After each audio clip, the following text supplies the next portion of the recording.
welcome back to my channel. I haven't done a video for a little while because I'm not going to be pushed like YouTube does to make us publish content. So my channel is a lot about health and fitness information. My profession is health and fitness, and I wrote a graphic memoir entitled Mom Remembers Me that I actually have finished and I'm about ready to start selling it. So, but this video is all about this book, Polar Vortex. So I emailed Denise Dorrance and asked her permission to do a review of this book on my YouTube channel. I don't have very many subscribers, so if you want to be nice, subscribe to my channel. I would really appreciate it. But this book was really similar to mine, and that's one reason why I grabbed it at the library. I'm a big library fan. And so this is about her taking about what happened with her mother.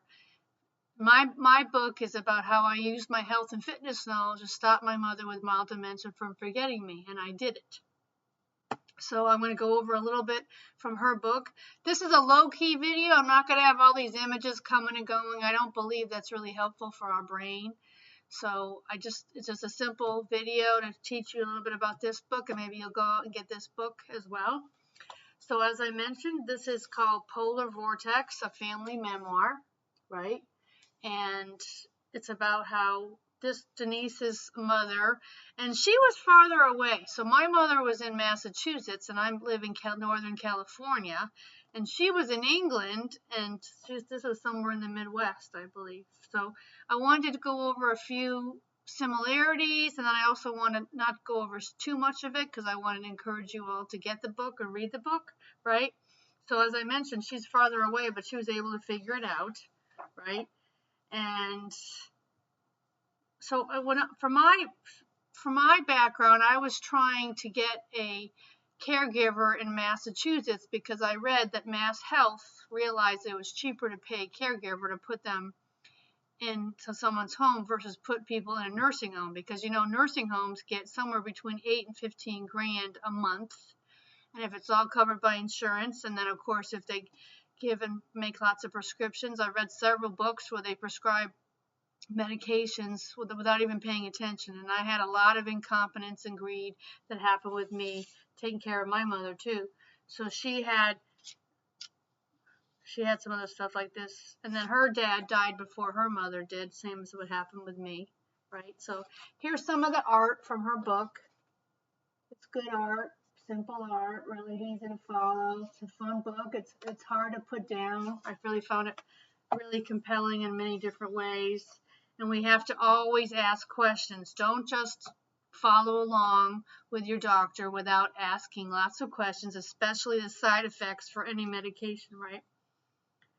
And her mom was still in her childhood home, and she was weirded out like I was my first night alone in mine too. So that's what happened with me. I actually had to fight a nursing home and probate court to get my mother out of this nursing home because they wanted my mother for the insurance money. So I had to go back and fight this nursing home, and I had to stay in my childhood home. And Denise was back in her childhood home too. So it was very good, very, like I said, it's a very compelling story. It's kind of eye-opening too. So with my mother, I took care of her for 4 years. I always felt like she was going to last for maybe 10 years, but she ended up dying of heart failure. But of course, I had to fight hospice on what they put on her death certificate. And you do know that my mother died right before COVID. And I called the Department of Public Health in San Jose, California to ask them who has jurisdictions over death certificates, who monitors them, and who verifies them. And they told me nobody. They also told me that there's no doctors in DPH that actually monitor to see if it's a legitimate cause of death. So there's so much corruption. So she has some really interesting and really enlightening just kind of visualizations and images, with the Grim Reaper that she's kind of playing with her here. So it's a very good book, like I mentioned. Let me go over a few more things.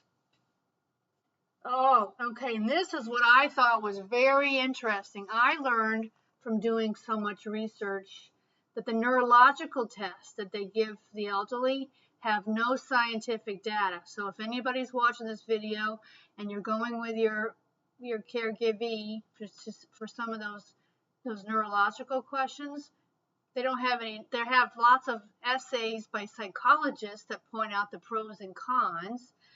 There's a mini mental state exam that is used in great detail, and a psychologist told me it only works 50% of the time, while the nursing homes and court cases use that mini mental state exam as a basis to lock somebody in a lockdown unit.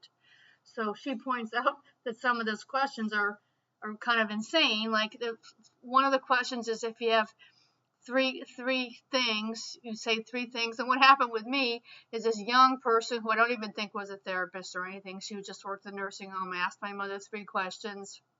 Or no, she said, gave her three things to remember, and then I had a conversation and asked my mother what those three things was. And my mother always got 2 out of 3. But I looked at this young girl, she probably was not even 20 years old, and she looked down at her notes.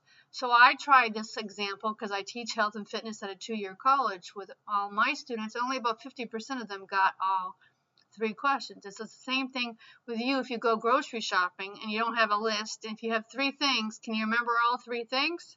But they seem to put people behind the 8 ball so that they can prescribe medications or lock them up for the insurance money. So she points that out in the book too. Oh, and then the last thing I'll show you guys is when I was rolling on the floor laughing, useless doctors, because they don't really pay attention. They kind of come and go. She never saw this doctor again. So these are good examples that you have to pay attention. You can't just go along with the flow. You have to be difficult. You have to ask them what the control group studies happened with control groups. Lots of times there isn't really a control group for any kind of medication or anything. So how do they really know? So in conclusion, I want to just encourage everybody to possibly get this book and read this book.